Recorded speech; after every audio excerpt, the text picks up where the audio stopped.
시청자 여러분 안녕하십니까. 뉴스특보 이어가겠습니다. 중부지방에는 최고 300mm의 폭우가 예보돼서 각별한 주의가 필요한데요. 먼저 재난방송 스튜디오를 연결해서 자세한 기상 상황 알아보겠습니다.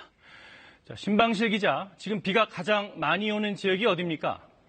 네, 레이더 영상을 보면서 먼저 이 시각 현재 비구름의 모습을 보겠습니다. 새벽보다는 폭이 넓은 비구름이 서해상에서 발달해 계속 유입이 되고 있는데요.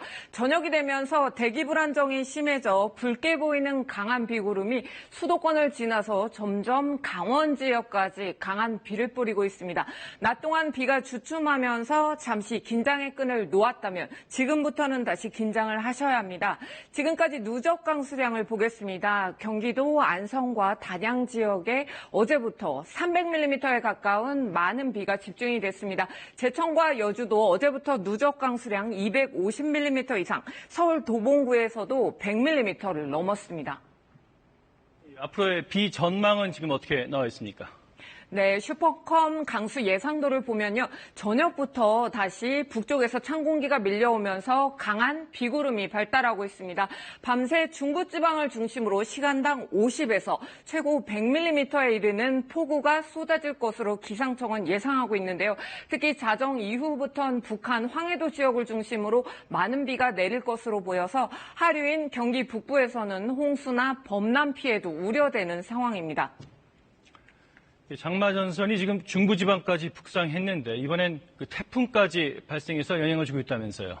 네, 엎친 데 덮친 경입니다. 현재 일기도를 보면 장마전선이 중부지방에 계속 머물고 있습니다.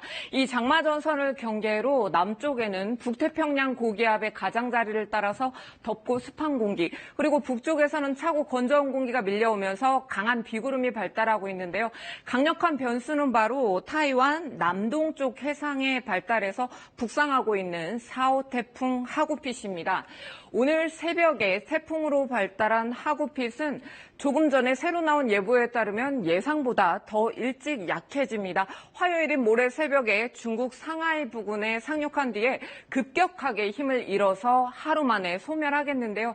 그러나 태풍이 남긴 엄청난 양의 수증기가 한반도로 밀려와서 비구름을 계속 강화시키겠습니다. 장마전선에 태풍의 영향까지 더해지면서 중부지방의 폭우가 장기화될 것으로 우려되는 상황입니다. 일단 내일까지 예상 강수량은 중부지방에 100에서 최고 300mm에 이르겠는데요. 기상청은 이후에도 많은 비가 이어지면서 중부지방에서는 오늘부터 수요일까지 나흘간 누적 강수량 최고 500mm가 넘는 곳도 있겠다고 강조했습니다. 지금 8월 초인데요. 이 8월 초 이맘때 내리는 비가 더 위험하다고 하는데 그건 왜 그렇습니까? 네, 그렇습니다. 상층에는 찬 공기 그리고 남쪽에는 더운 공기가 밀려오면서 대기 불안정이 극도로 심해지기 때문인데요. 기상청에 문의를 해서 이번과 유사한 과거 사례를 한번 찾아봤습니다. 지난 2018년 중부지방에 큰 피해를 준 국지성 호우 사례가 꼽혔는데요. 8월 28일 서울에는 시간당 75mm의 폭우가 내리면서 신촌역 일대가 침수가 됐고요. 중랑천과 불광천이 범람하고 동부 간선도로가 침수되는 등 인명과 재산 피해가 컸습니다. 또 하루 뒤인 29일에는 비구름이 강원도로 이동했습니다. 철원 지역에 시간당 113.5mm의 기록적인 비를 퍼부었습니다. 장마철은 아니었지만 지금과 비슷한 기압계였고 당시 태풍 솔릭에서 많은 수증기가 밀려오면서 비구름의 세력을 키웠다는 공통점이 있습니다. 좀 더 거슬러 올라가 보겠습니다. 2011년입니다. 7월 27일 서울에서 우면산 산사태가 발생했었죠. 지금과 시기적으로 더 가까운데 비슷한 조건에서 당시 서울에는 시간당 113mm의 폭우가 쏟아졌습니다. 우면산 산사태로 16명이 사망하는 등 서울에서 발생한 비 피해로는 가장 컸는데요. 과거 유사 사례를 이렇게 여러 번 거듭 말씀드리는 이유는 비슷한 일이 또다시 반복되는 일을 막기 위해서입니다. 이번에는 길어지는 장마 속에 태풍 북상까지 예측된 만큼 피해가 없도록 철저히 대비해 주시기 바랍니다.